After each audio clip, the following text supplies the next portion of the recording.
The rain hammered San Francisco's Mission District like God's own judgment, turning the alley behind the taqueria into a river of regret. Ethan slammed against the brick wall, his fist connecting with the jaw of the hulking figure looming over him, blood spraying from split knuckles as the baby in his arms wailed louder than the storm. "You touch her, and I'll kill you," Ethan snarled, voice cracking like thunder.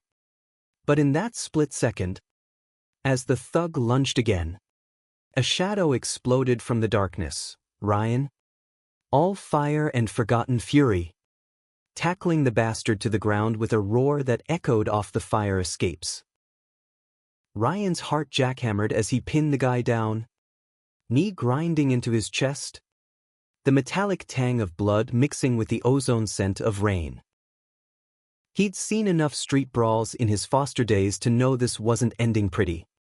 But the kid, barely out of his teens, soaked to the bone, clutching a squirming bundle wrapped in a threadbare blanket, looked at him with eyes wide as the bay, trust flickering there like a match in the wind. "Get the hell out," Ryan growled at the thug, who scrambled up and bolted, vanishing into the downpour.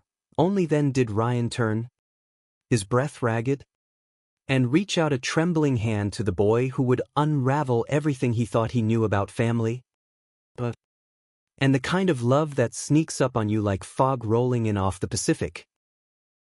That night, as sirens wailed in the distance and the city's pulse throbbed through the thin walls of Ryan's one-bedroom walk-up, he didn't know this alley scrap would drag up ghosts he'd buried deeper than his own coming-out scars.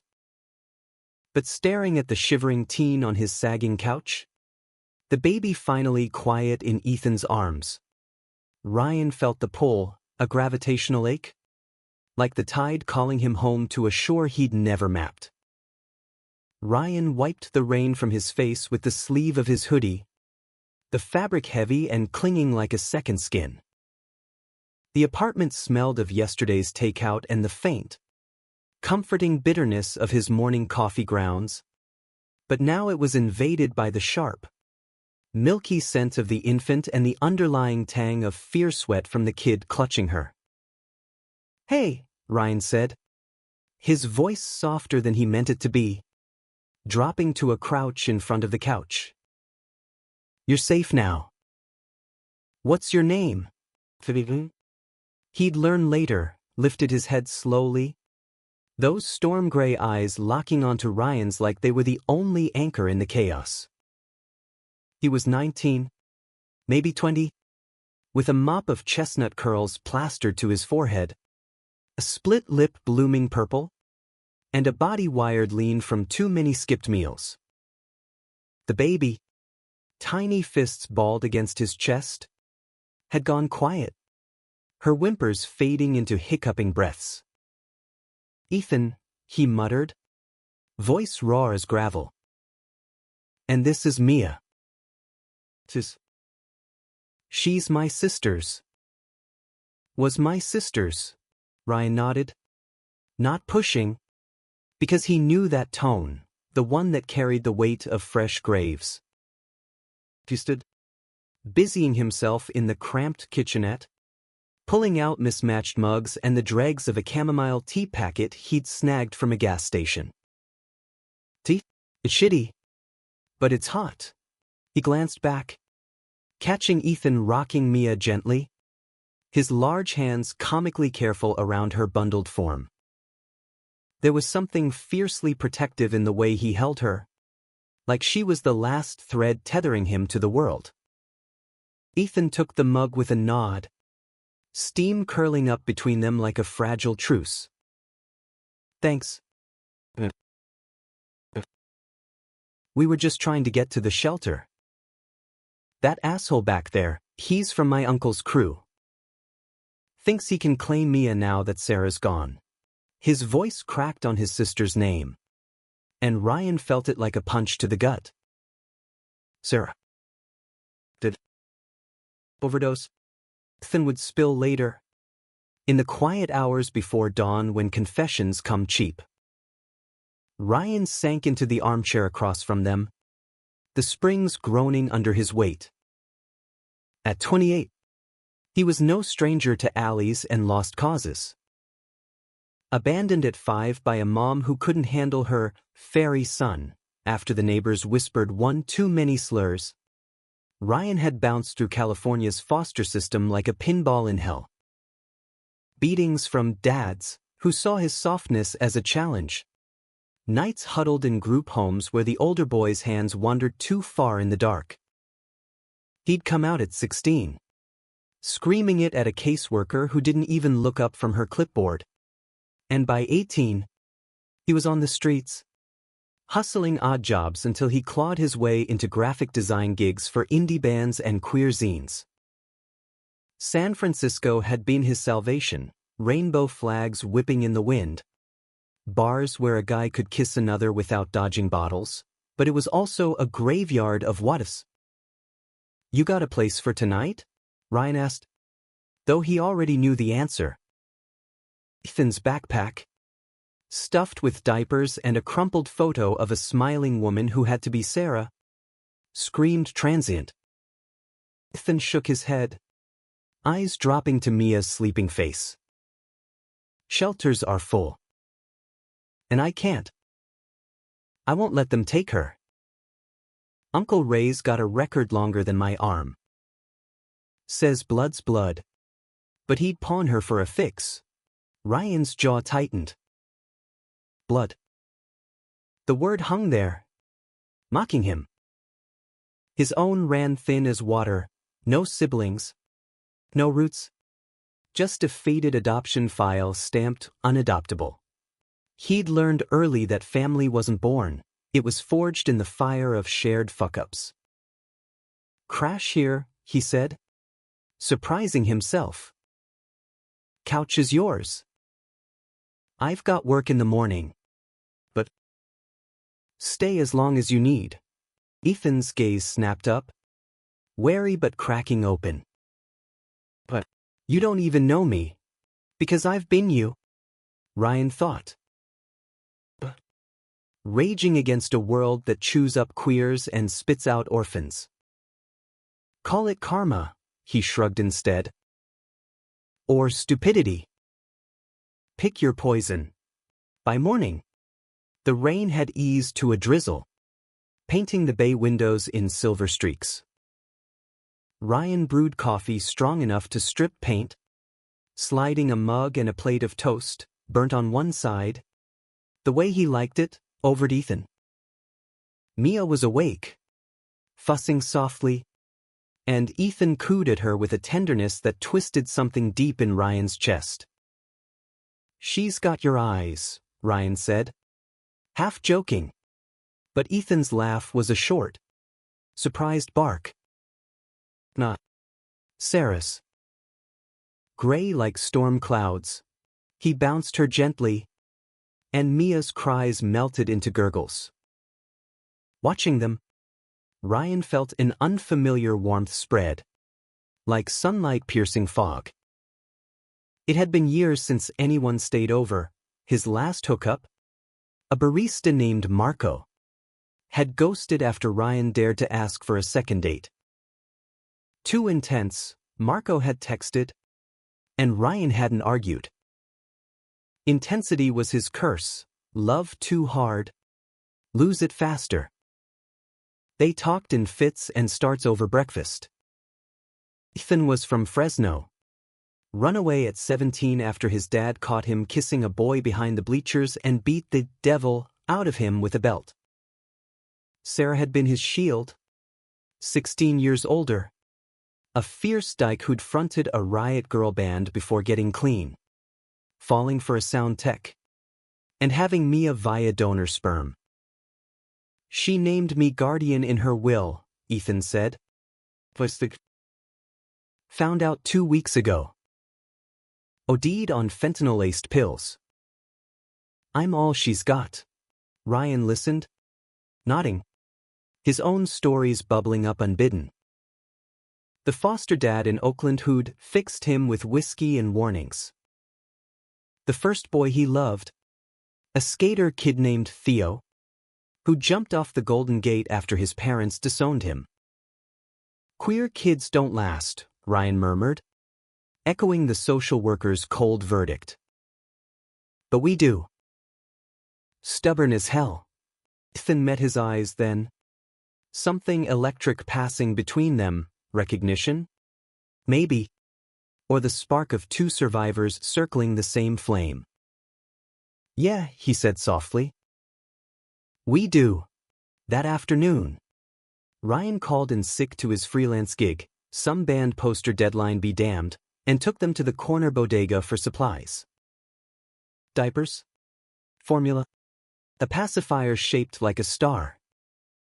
Ethan strapped Mia into a second-hand stroller Ryan dug from his closet, a relic from a neighbor's garage sale, and they wandered the mission's vibrant chaos, murals exploding in color, Taqueria spilling cumin-scented steam, drag queens hawking handmade jewelry under striped awnings. Ethan marveled at it all, his shoulders loosening for the first time, while Mia dozed, oblivious. At Golden Gate Park, they spread a blanket under the eucalyptus trees, the air thick with salt and earth. Ryan sketched idly in his notebook, swirling lines that became Ethan's profile.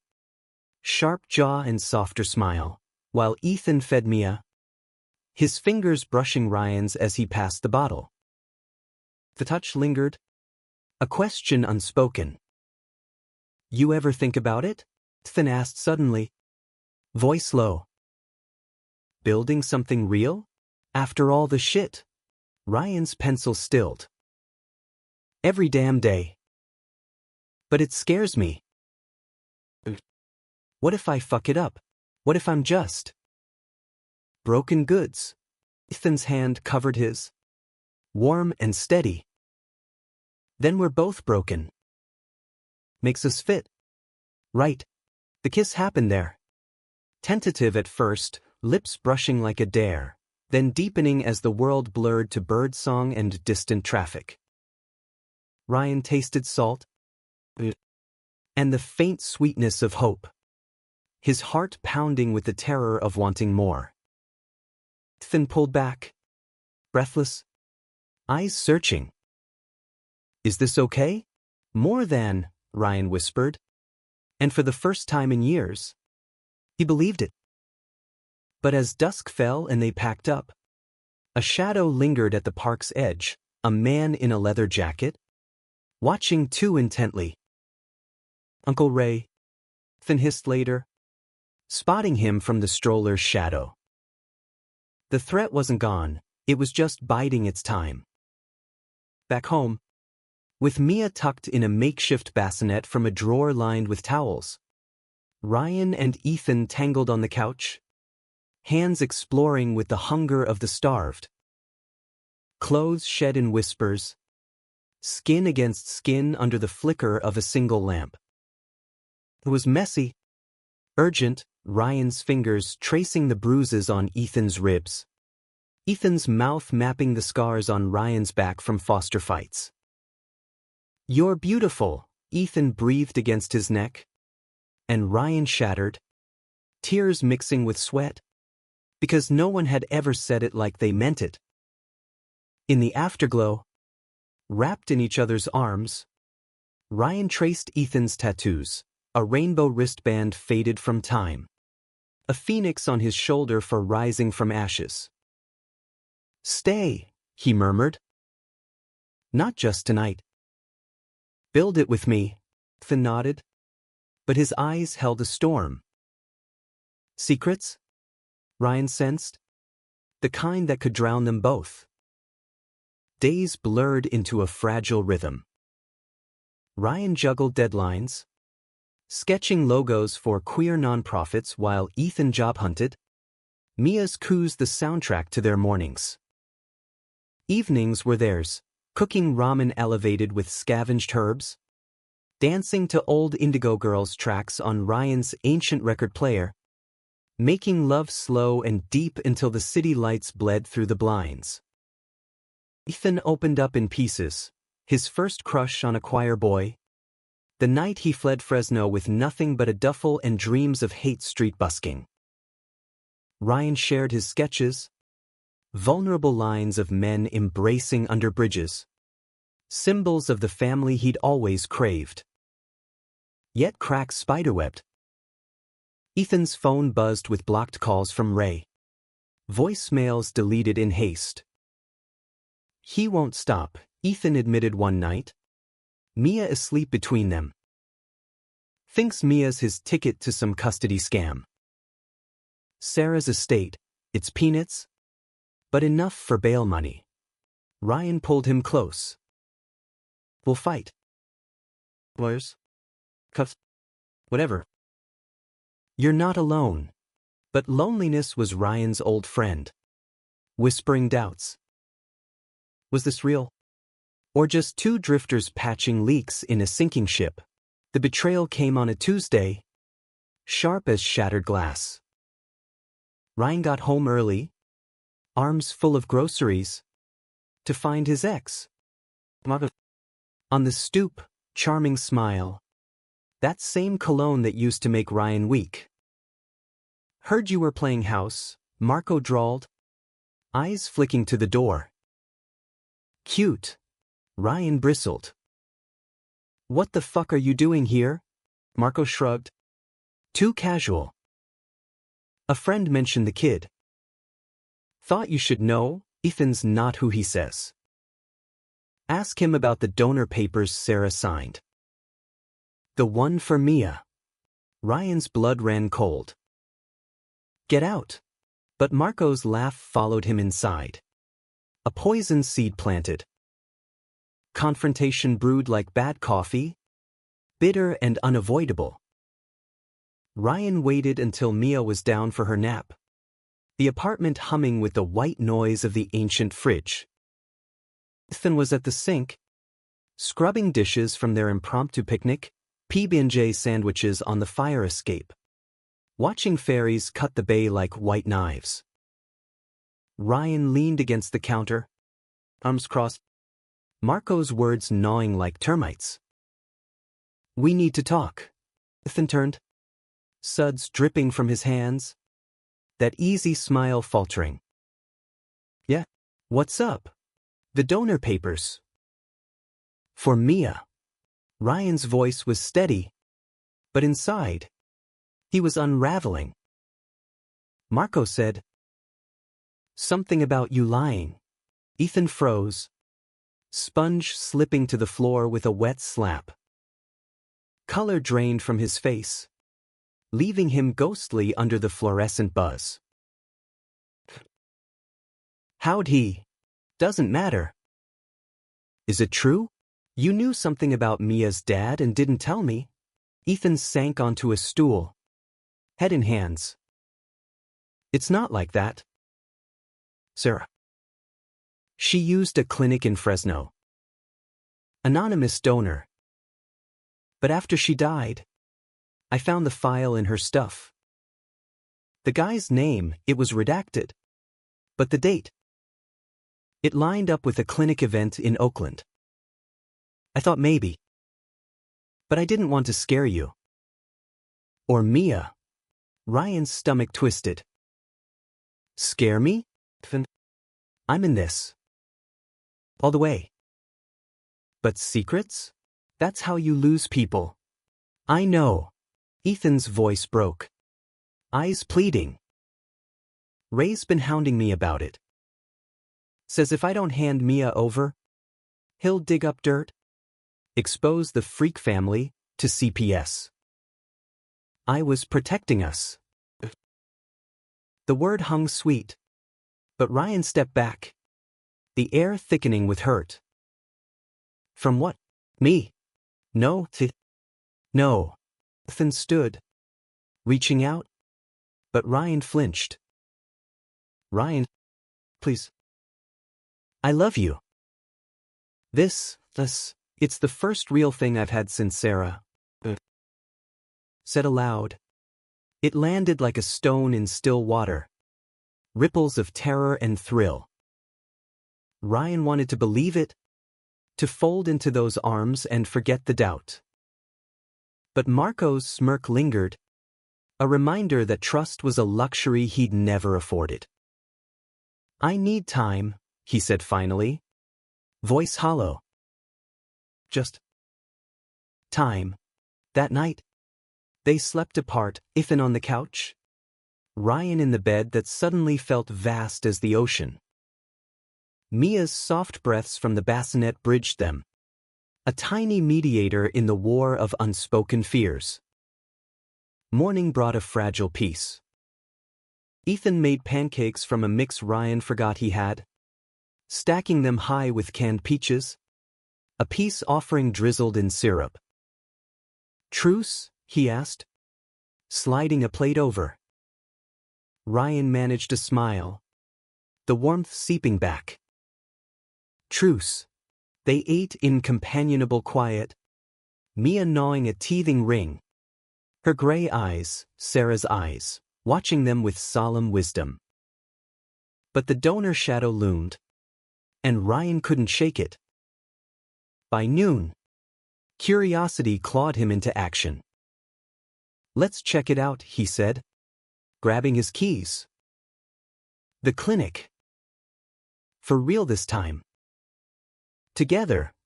Finn hesitated, then nodded, relief flooding his features. "Yeah. Together." The drive to Oakland was a study in contrasts, San Francisco's hilly charm giving way to the East Bay's industrial sprawl, bridges arching like promises over oily waters. They strapped Mia into the stroller at the clinic's sterile entrance, a squat building tucked behind a strip mall. Its sign faded, Bay Area Fertility Center. Inside, the air hummed with fluorescent sterility, receptionists tapping at keyboards behind plexiglass. The records clerk, a no-nonsense woman with cat-eye glasses, arched a brow at their request. "Donor files are sealed.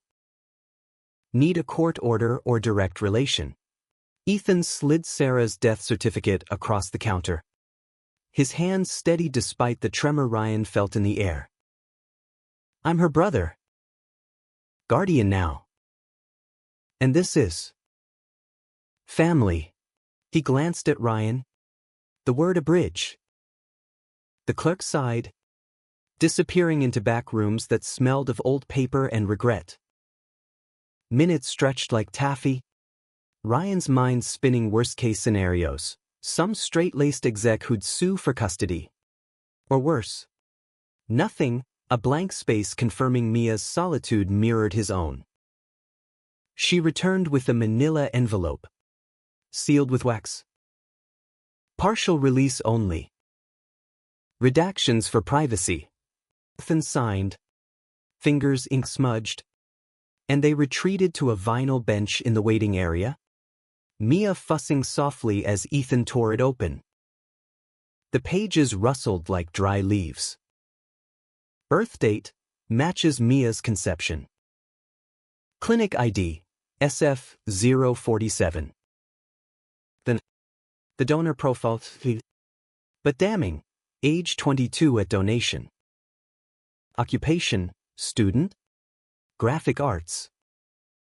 Physical, 5 feet 10 inches, hazel eyes, dark hair. Blood type, O negative. Ryan's breath hitched. His profile. Down to the scar on his left knee from a skateboarding wipeout. "Holy shit," he whispered, the room tilting. "That was me. I donated. For a friend from college. She was going solo. Asked me as a joke. But said yes. Thought it'd help someone." Ethan stared, the paper trembling in his grip. Sarah went to that event. The queer donor drive. She picked anonymously. But Brian, you're Mia's dad. The word dad exploded like fireworks. Joy and panic in equal measure. Ryan's eyes burned, vision blurring as he scooped Mia up, her tiny hand curling around his finger. Biological. Blood. The connection no one expected. Least of all him, a gay kid who'd signed papers on a whim, burying the what-if under layers of hookups and heartbreaks. Ethan's laugh was half-sob, pulling Ryan into a fierce hug, Mia sandwiched between. This is insane. Good insane. Your family. Real family. But as they drove back, euphoria cracked under reality's boot. Ray's calls had escalated, voicemails ranting about stolen inheritance, threats laced with slurs. Faggots raising my niece? Over my dead body. Ethan deleted them, but the poison seeped. That evening, over takeout burritos steaming on the coffee table, they planned. Ryan fired off emails to a pro bono queer legal aid group he'd designed flyers for custody petitions. Donor rights. We'll lock it down, he said, determination stealing his voice. No one's taking her. Ethan leaned in, kissing him slow, gratitude pouring through every touch. I don't deserve you. Shut up, Ryan murmured against his lips. We're in this mess together. Their lovemaking that night was different, tender, reverent. Ryan's hands worshipping Ethan's body like a map to salvation. Afterward, tangled in sheets scented with them, Ethan traced Ryan's collarbone. Ever think about more?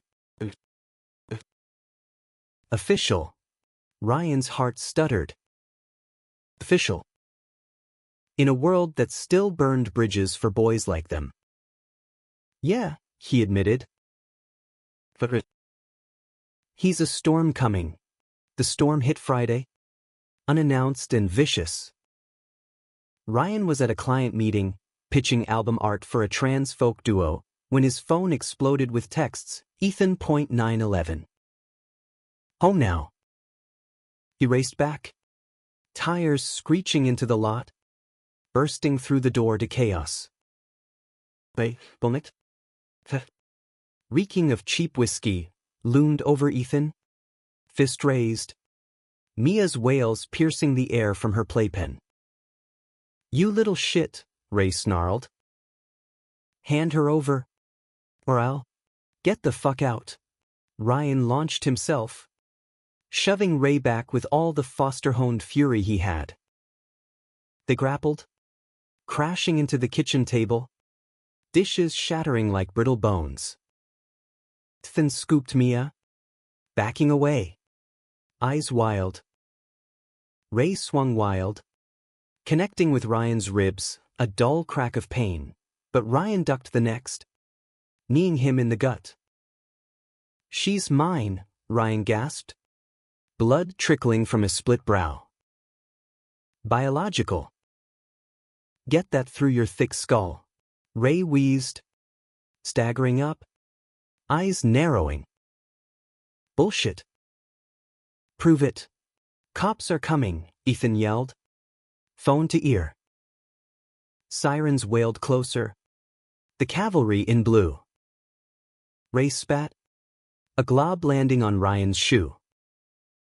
This ain't over. Fairy. Blood don't mean jack when family's involved.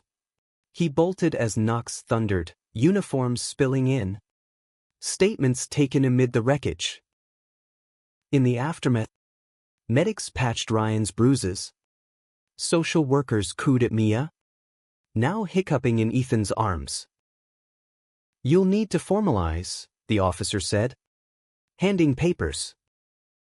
Donor acknowledgement. Fast, Ryan nodded, wincing as tape pulled at his skin. Ethan met his gaze over the paramedic's shoulder, fierce and unbroken.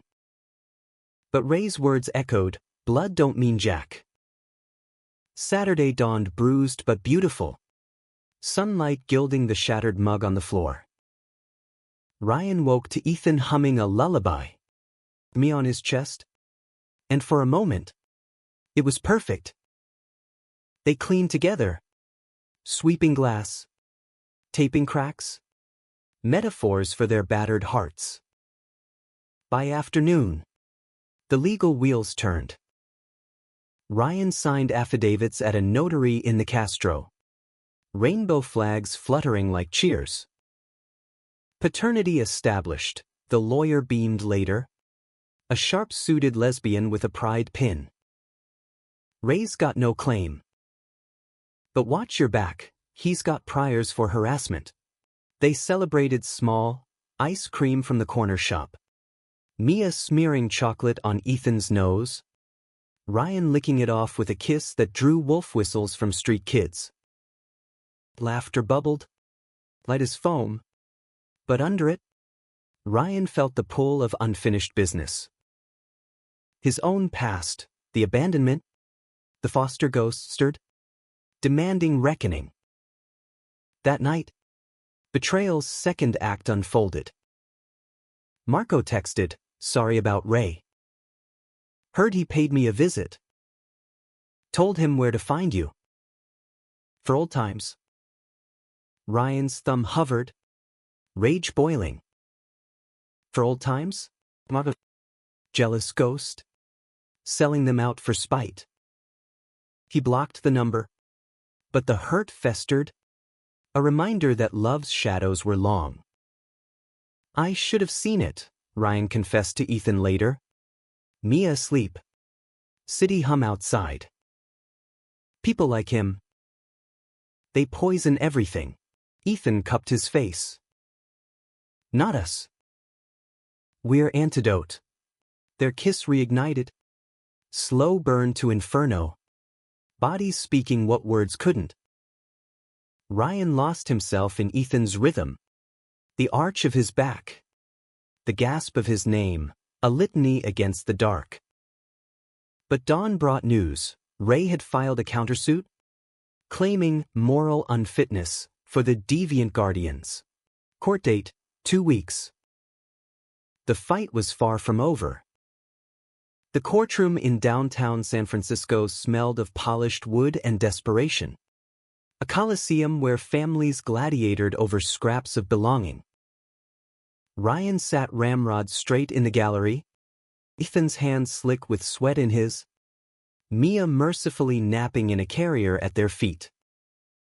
Ray slouched across the aisle, flanked by a sleazy public defender with a comb-over and a grudge. His eyes boring holes like accusations.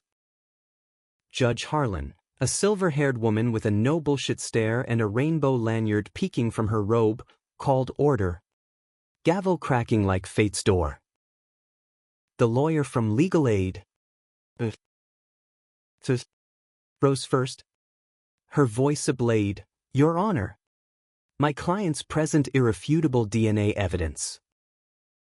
Ryan Caldwell is Mia's biological father via sperm donation. Ethan Hayes, her uncle and named guardian, has provided stable care since MS. Sarah Hayes's tragic passing. Ray's lawyer countered with venom, stability? 2 men in a. Listen. Raising a girl? My client, the child's blood kin, offers traditional structure.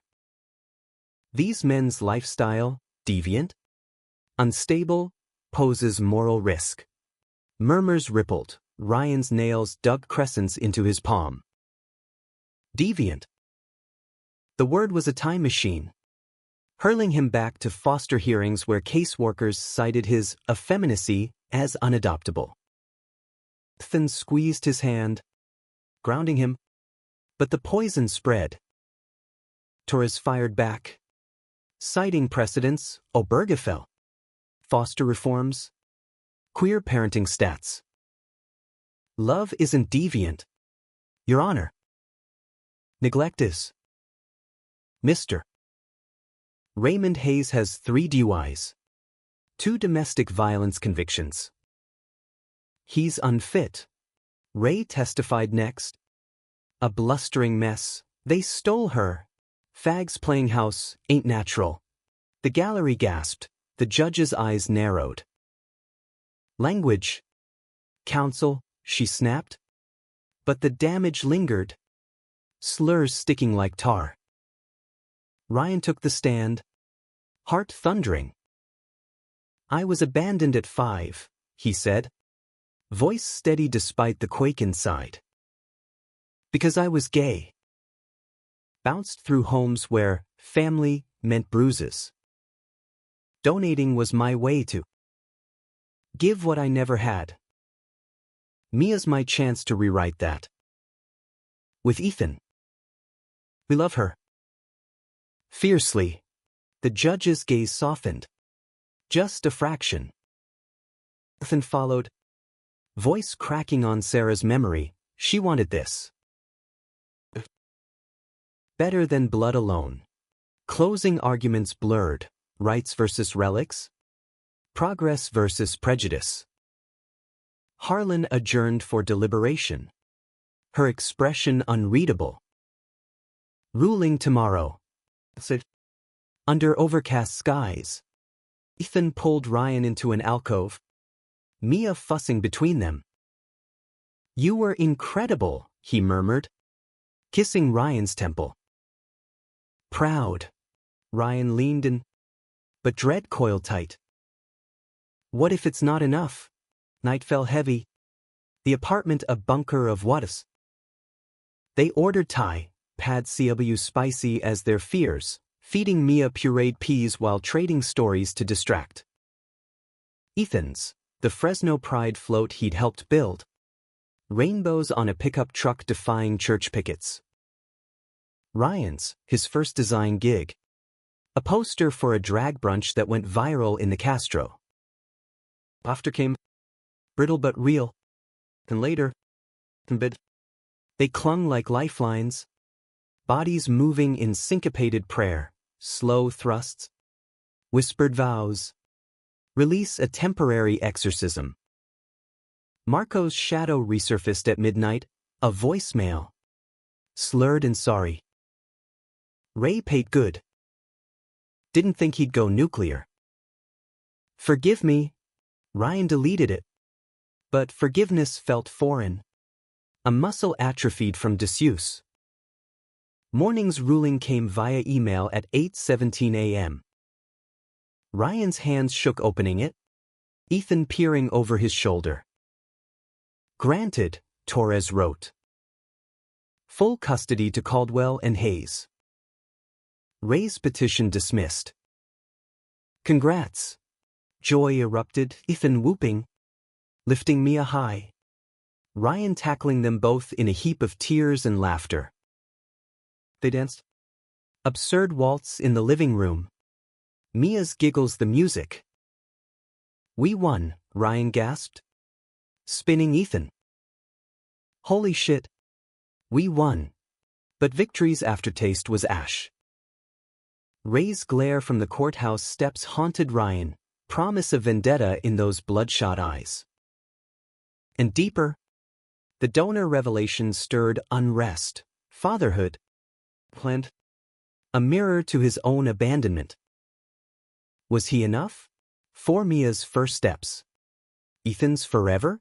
They marked the win with a picnic in Dolores Park, hipsters strumming guitars, dogs chasing frisbees, the city sprawling like a lover's sprawl.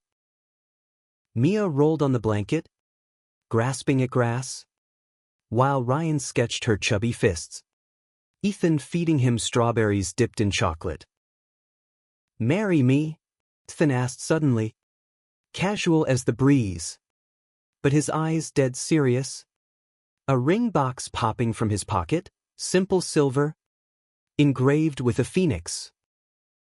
Ryan's breath caught, the world narrowing to that band. Yes, he choked, slipping it on, pulling Ethan down for a kiss that tasted of forever. Cheers erupted from picnickers, strangers toasting their joy. San Francisco's queer heart beating loud. Yet romance's bloom hid thorns. Ryan's freelance dried up, clients spooked by the drama, whispers of tabloid fodder. Ethan landed a barista gig at a Castro cafe. But shifts clashed. leaving Mia with a sitter and tensions simmering. I'm trying, Ethan snapped one night. After a double shift, grease in his hair. But rent's due. And Ray's lawyer sent another appeal notice. Ryan bit back frustration. His own pitches rejected. Imposter syndrome gnawing. I know. But feels like we're fraying. The fray tore wide a week later. Ryan came home to Ethan pacing. Phone clutched like a grenade. He called. Says he knows about the donation, twists it, claims fraud.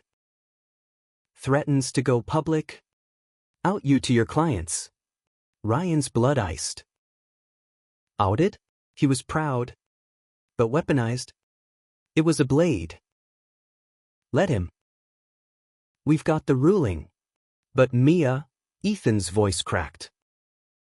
What if he escalates? Sleep evaded them. Bodies close but minds adrift. Ryan woke at 3 a.m. to Ethan's sobs, holding him through the storm. We're stronger, he whispered. Remember Fresno? You survived that. Ethan clung tighter. With you? Yeah. Dawn brought resolve. They filed a restraining order. Looped in Torres for countersuits. Ryan poured his fear into art, a mural commission for a queer youth center. Bold strokes of intertwined figures rising from ashes. Ethan modeled. Shirtless under scaffolding. Their glances fuel. But betrayal's echo resounded when Marco showed up at the cafe, Ethan's shift. Witnessed by coworkers. He cornered me, Ethan recounted later. Fists clenched. Apologizing again. But eyes hungry. Said he could look to Ray. For a price. Me. Rage blinded Ryan. Storming the cafe next shift.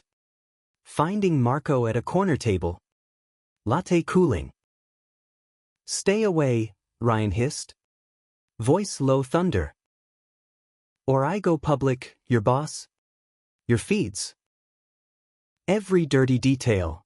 Marco smirked. But fear flickered. Jealous much? Came to me first. You know. Before you. The lie stung. But Ryan walked. Head high. Back home. He confessed to Ethan, I handled it. But trust me?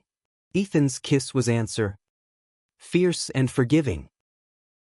Always. Climax crashed that weekend. A humid July eve thick with fog.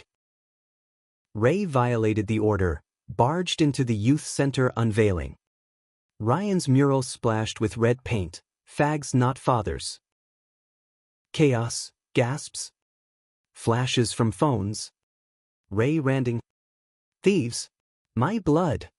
Security wrestled him out. But not before he lunged at Ryan. Knife glinting, kitchen stolen from the caterer's table. Then Dove. Tackling Ray. Blade grazing his arm in a bloom of red. Mia. With the sitter across the street. Safe, but the horrid. Cops hauled Ray away. Charges piling, assault. Vandalism. Violation. Ethan stitched at the R. Ryan holding his hand.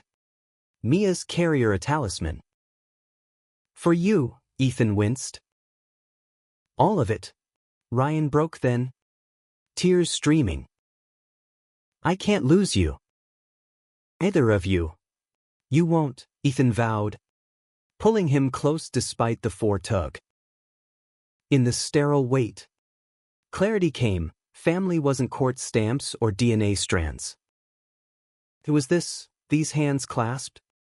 This tiny heartbeat sinking theirs. Human. Message. Unbreakable. Healing began in stitches and sunlight. Ethan's arm bandaged like a warrior's badge. Ryan's mural restored by community hands, queer artists layering love over hate. turning scars to stars. Ray's trial loomed. But for now, the city exhaled. San Francisco's fog lifting to reveal blue skies and tentative tomorrows. Ryan threw himself into fatherhood with a convert's zeal. Mia's first solids, avocado mush smeared like war paint, her gummy smiles chasing shadows.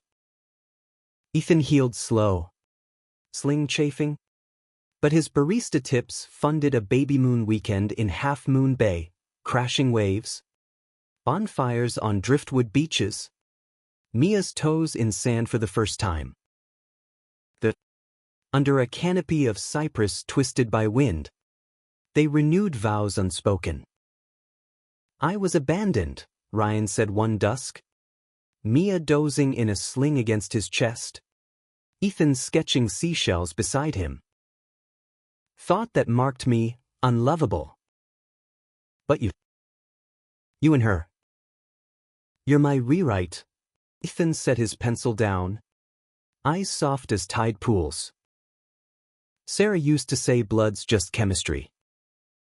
Family's alchemy, turning pain to gold. He leaned in, kissing Ryan's salt sweet. We did that.